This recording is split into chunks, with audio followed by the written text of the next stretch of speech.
Odegasai, dobrodošli u moj novi video. Danas ću vam pričati o 4 anime, neću vam pričati o 4 anime koje morate da pogledate. Ovo su neka moja mišljenja i možemo da počnemo. Četvrto na listi to je Blue Exorcist. Blue Exorcist je jako dobar anime, super je animacija i glavni lik je, Rin.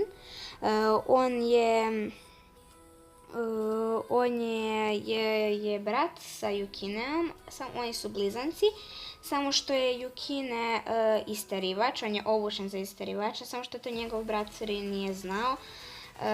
An je također znao da je on demon, da je on dete od Satane.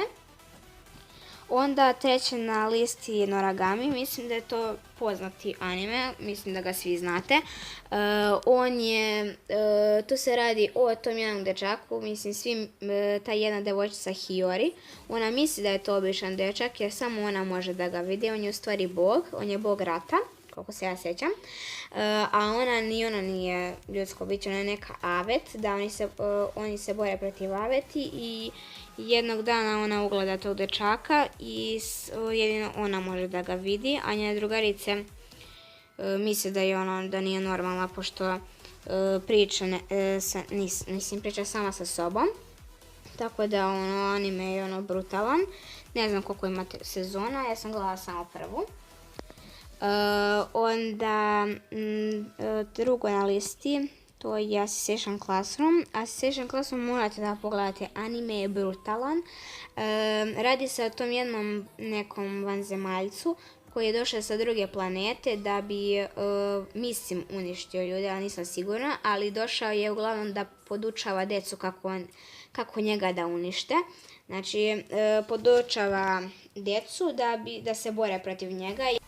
I oni pokušavaju na svakakve načine njega da ubiju tokom nastave ili tako, ali ne znam sad tačno ko je glavni lik, da li je Nagisa, mislim se Nagisa zove, ili Karma. Nagisa je plavi, a Karma je crveni, ali omiljeni moj lik je Karma, pošto je on brutalan lik. Tako da nemam zamjerke za ovaj anime, brutalan. Možda je za malo da je premašio Mirai Nikki, ali to mislim nijedan anime ne može da premaši. I posljednji na listi je Mirai Nikki.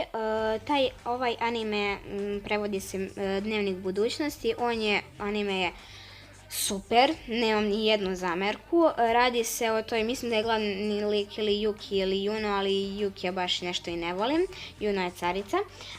Juno je yandere likuša, ona je zaljubljena u tog Yukija i na svakakve načine ona njega pokušava da spasi, pošto je taj jedan bog napravio tu igru Dnevnik budućnosti i ona je sa njim u toj igri. Tako da anime nemam šta više da pričam o njemu. Ok, to je bilo to što se tiče ovog videa, nadam se da se svidjelo. Znam da je bilo dosta ponavljanja, svesna sam, ali dobro, sljedeći put će valjda biti bolje. Vidimo se mi u sljedećem videu, ćao!